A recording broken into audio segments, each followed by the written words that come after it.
Hello， 大家好，我係 Gary， 歡迎嚟到 Gary Phototech。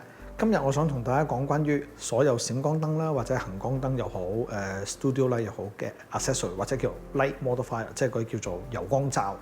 OK， 究竟大概有邊幾種嘅，同埋有咩效果嘅？咁我就唔搬個即係佢叫真正嗰個 size， 我就攞啲迷你嘅嚟到示範一下俾大家睇嘅。OK， 咁乜嘢叫柔光罩咧？嗱，同埋點解我哋要用一啲叫 light modifier 咧？之前我有一集嘅講到就話閃光燈咧，佢爆出嚟個光咧，因為如果直射咧，好多時都會好硬、好爆啊，好集中咗點。雖然我哋會有好多嗰啲叫 diffuser 或者叫將佢柔光咗佢嘅一啲膠板都好啦，始終個效果唔得理想。因為其實係一個物理現象嚟嘅，你越細嘅一個點啊，即係越細個點，將佢爆得越光咧，就會有個問題就係佢好集中、好硬，我哋所有嘅線條咧都會好集中咗嘅嚇。咁即係或者叫有啲如果你細心啲睇嗰啲叫有陣時有啲閃光彈影出嚟咧，就有啲好硬嘅邊啊咁樣樣嘅。咁或者叫好硬嘅影啦。咁我哋就會用一啲叫 light modifier 或者叫柔光箱或者柔光罩嘅嘢咧，就嘗試將個光咧就唔好直線咁樣懟出嚟俾你，就嘗試係比較柔和啲咁樣分散式咁樣俾你哋嘅。OK， 咁而家先俾第一個大家睇嘅最傳統嘅柔光罩。咁呢度攞嘅全部都好細嘅，好似一個模型咁樣。其實就專係俾閃光膽用嘅，即係普通嘅 flashlight 用嘅。咁呢個 OK 柔光罩意思作用其實就係咁嘅。我哋開俾你睇裏邊係點嘅結構啊。咁裏邊咧就係一個銀色嘅嘢啦，所有光咧就會一開始喺呢度中間射出嚟之後咧，就喺呢度全部互相反射，同埋面頭咧有一層白色嘅我哋叫做柔光布嘅。咁柔光布咧就會令到光咧係唔好直出，佢會嘗試喺，因為有部分咧因為佢係白色噶嘛，咁佢都會反射咗某部分入翻嗰個罩度，就再射翻出嚟。咁整體上會產生個咩嘅效果咧？就係話佢做出嚟嗰個光線咧，就唔會係一條我哋叫直線咁樣。譬如你而家睇翻我之前有影過嗰個閃光膽輸出嘅時候，你會見到係有啲線喺度嘅，有一條好似光線咁樣。因為嗰個其實就係我哋嗰個發光管嗰個直線嚟嘅。咁透過呢啲咧，就可以將嗰個問題咧就減低咗嘅。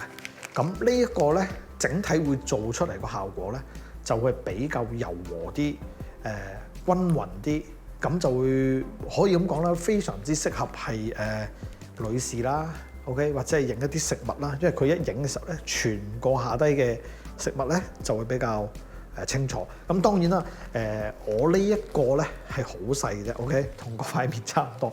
咁變咗有個缺點就係話佢整體上高嗰個輸出嗰個範圍咧都窄嘅。譬如如果我真係咁樣對住我自己影嘅話咧，佢可能真係個面咧就都仲可以叫柔光咗嘅。但係如果你話身啊呢啲位就唔得，咁所以變咗要攞遠啲。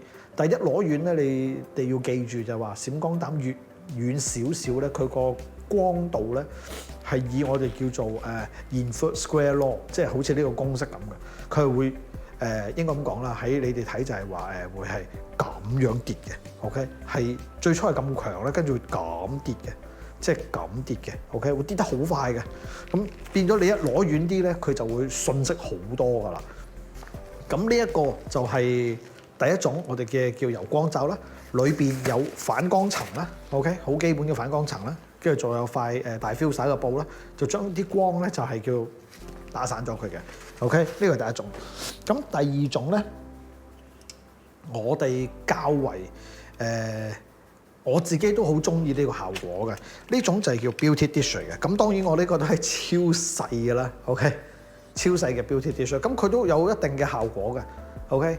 咁 beauty dish 有陣時咧，佢會前面咧加咗一個咁嘅好似蜂巢咁樣，咁你會見到嗱，譬如如果我而家完全同個鏡頭係垂直咧嚇，你見到係見到嘅，但係我只要歪少少咧，見唔到啦 ，OK。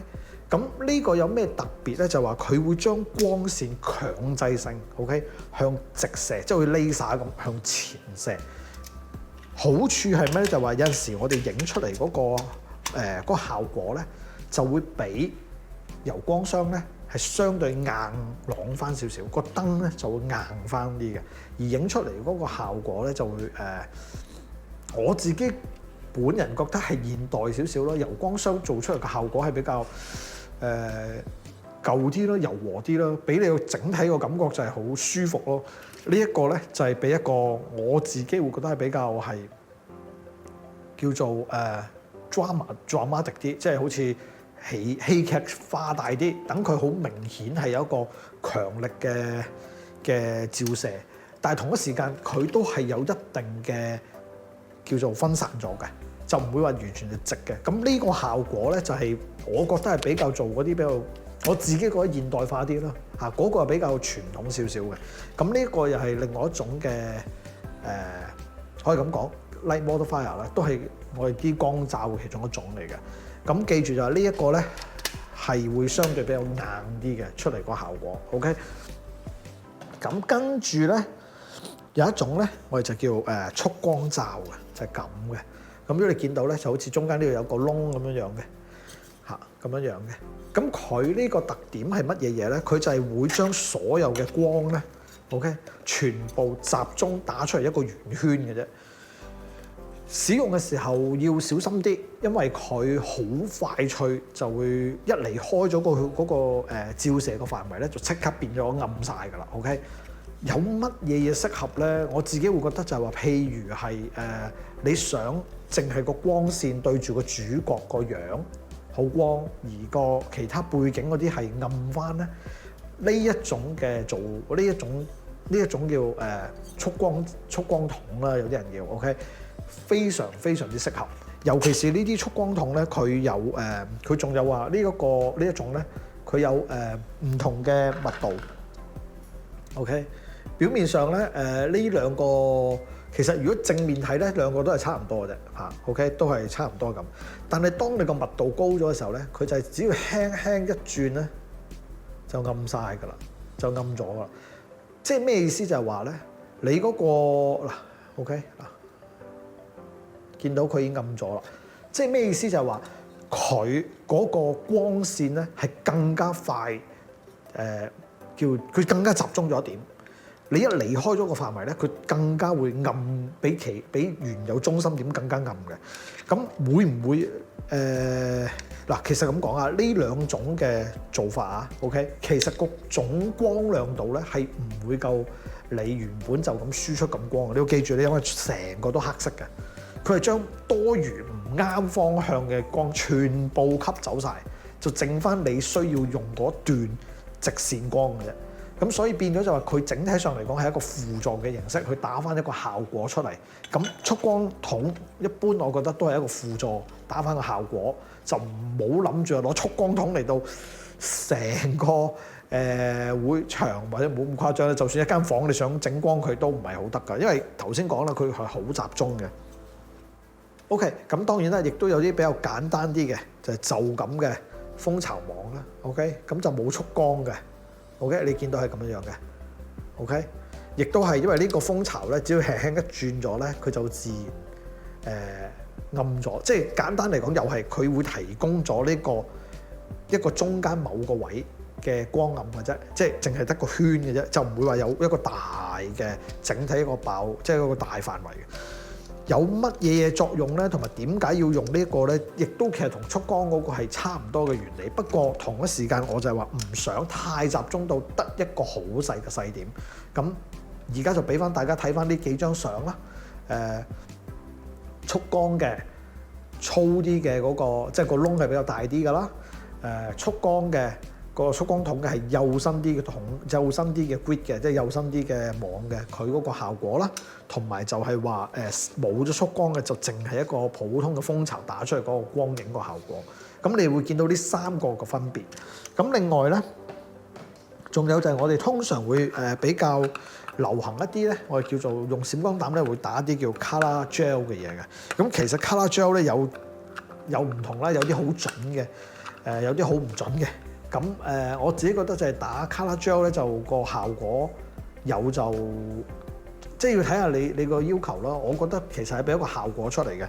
譬如話白色呢啲咧就係純粹就係一個大嘅一個大 diffuser 啦，可以當係一個散光嘅形式啦。OK， 橙色咧，橙色就可以當係一個黃昏嘅效果。你一打出嚟嘅時候，主體啊各方面都好似黃黃地咁，就好似黃昏咁效果嘅。咁另外仲有黃色啦嚇，咁我自己呢一套咧就仲有埋個藍色嘅，咁打出嚟就好似深海咁效果。咁會俾翻你哋睇翻呢幾個效果嘅閃光彈打出嚟個效果嘅。OK， 咁呢啲就係基本上我哋話閃即係叫柔光箱或者係柔光罩嘅嗰幾種嘅效果出嚟。咁其實無論去翻我哋之前講嘅就話，無論你係最普通嘅我哋嗰啲叫做機頂燈啦，即係當然啦可以裝得到啲 modifier， 即係裝得到呢啲㗎啦。定係我哋係影樓影嘅 strobe 啦，定係我哋行光燈咧，其實都係會有呢啲叫做 light modifier， 只不過就可能係大細嘅問題。譬如我而家呢邊嗰個係一個90公分嘅一個大嘅 dome 嚟嘅，一個好大嘅，我自己好中意佢出嚟個效果。夠柔光，因為我前面再加埋多個 grid 咧，所以變咗佢出翻嚟亦都可以比較集中。點解我要加翻個 grid 喺呢邊咧？就係我唔想個背景咧，佢啲燈咧會射得太犀利。另外我右邊呢邊咧，其實係有一個 soft box 嘅都係。咁呢個右邊嘅 soft 我就懶啦，我其實可以用反光板打嘅，但係我有燈咧，我就算啦，我就用燈做咗佢算啦。咁亦都係一樣係用 grid 做埋嘅，咁即係佢可以好集中咁淨係打咗我呢邊，就唔好射到我後邊嗰個背景嘅。咁有呢啲設備有呢啲玩嘅時候，我哋當然係輕鬆啲啦。但係同一時間有陣時我會覺得就話有陣時冇咧，我哋可以嘗試下自己做呢啲咧，都幾得意嘅。譬如話我哋講嘅呢啲咁嘅蜂巢咧，其實 YouTube 上嗰個好多片咧教我哋點樣用飲筒可以做到呢個蜂巢效果㗎。咁當然啦，我哋要花時間去做啦。同一時間其實我哋如果喺淘寶買咧，可能成套都係幾百蚊，慳大家好多時間。